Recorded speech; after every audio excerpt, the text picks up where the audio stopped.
His best friend says the community deserves to know the truth.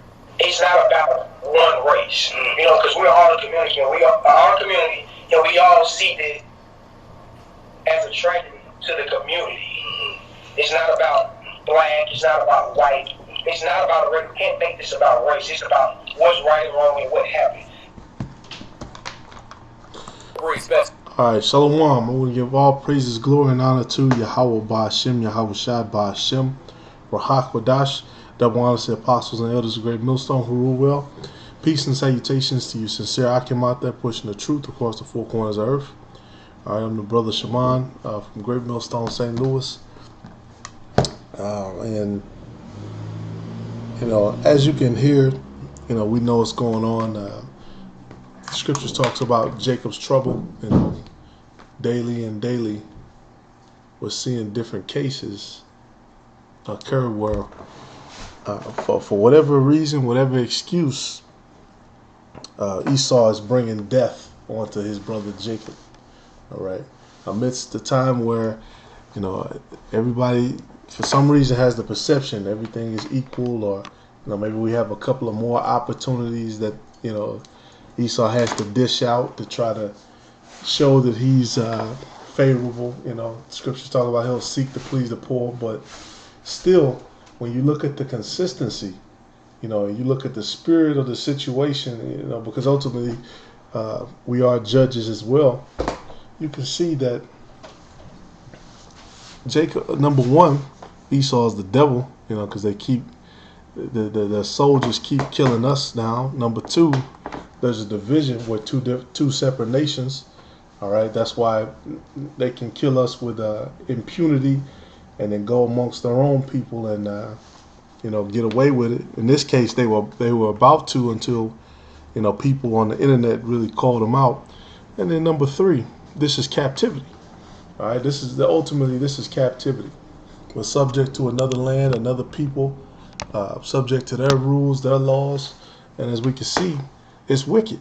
All right, and not only is it wicked, but this dude's talking about it wasn't about race. Well, what do you think it was about? What do you think that it was? All right, but we know that this more than likely is an attempt for them to get settlement. They have to make these statements like this so they can settle in the courtroom, and that it doesn't appear like they're being too violent and too aggressive. But I just wanted to highlight some of the scriptures, because this is going to keep happening. This is going to keep occurring, and that's why the scriptures talk about one people shall go against another. There is going to be a war, a race war between Jacob and Esau. All right, and let me just jump into the scriptures. This is Sirach 37. All right, and this is what you're supposed to do as a friend.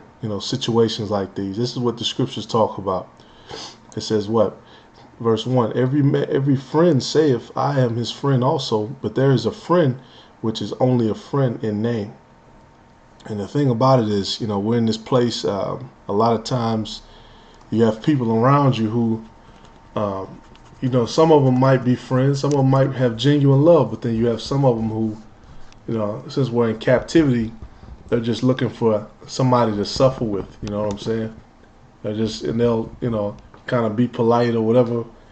But as you can see, like as a friend, why would you go on and say that on the news? You should be calling for justice. You should be calling them out for not arresting the guy who shot your friend initially.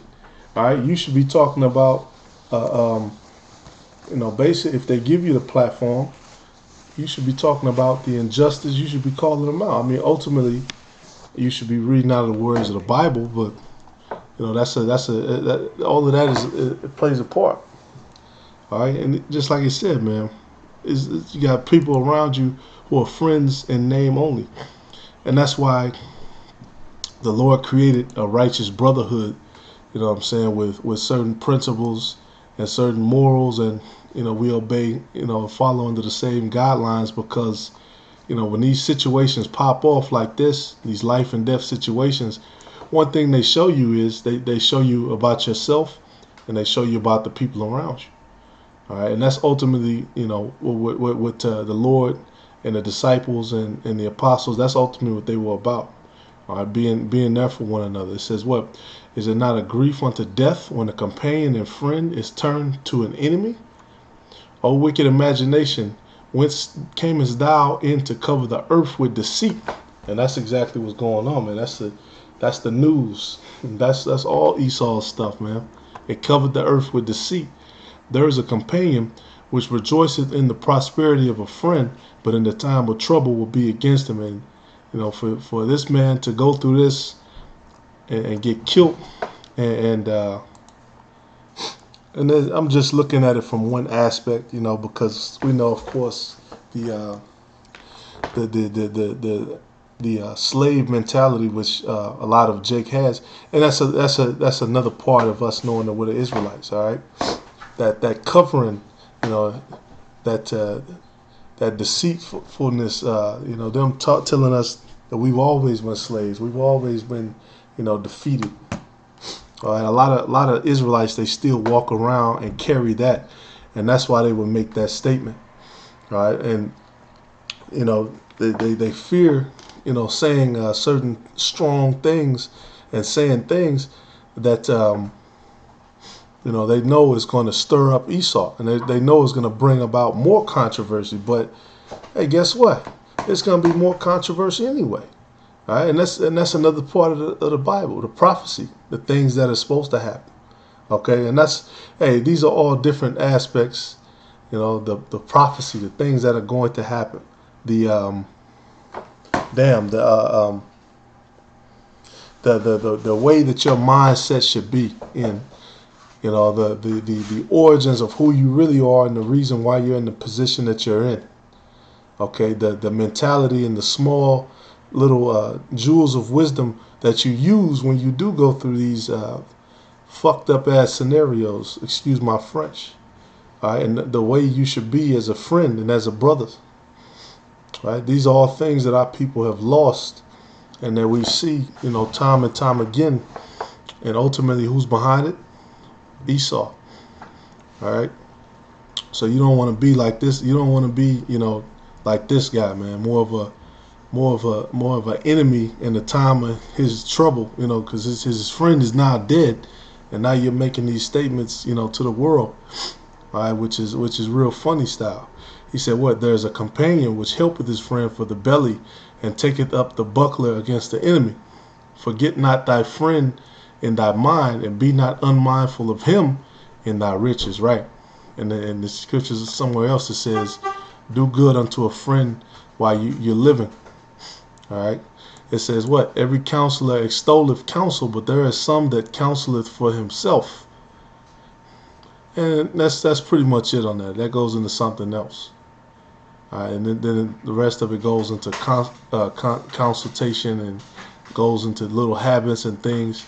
And this is another good one, verse 18. It said, "Four manner of things appear, good and evil, life and death, but the tongue ruleth over them continually." And that's a huge part of who we are. We like to speak, we like to make noise.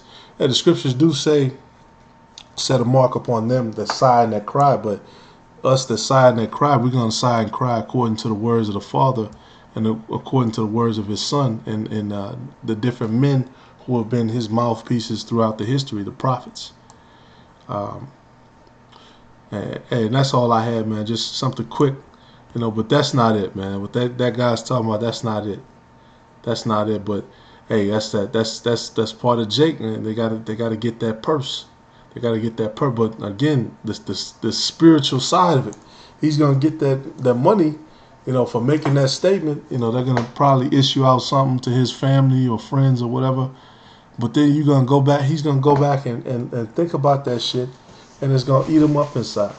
Your friend is no longer living, and here it is. You don't wanna put the word out to because that's what's supposed to happen. Somebody kills your friend, and then eye for an eye, tooth for a tooth. You're supposed to get him back, right? But that's another reason we got to get out of here too, man, because Esau is over us, and the scriptures talk about that. The enemy is going to be as swift as an eagle. And it talks about Esau is going to be lifted up and they're gonna be just like it talks about in Obadiah. They're gonna be like an eagle on high, looking down on everybody. All right, but the time is coming shortly where all of that stuff is coming to a close. Call Lord Yahweh Bashim Yahweh Shai Bashim Kakadash. Lord willing is edifying. And Shalom.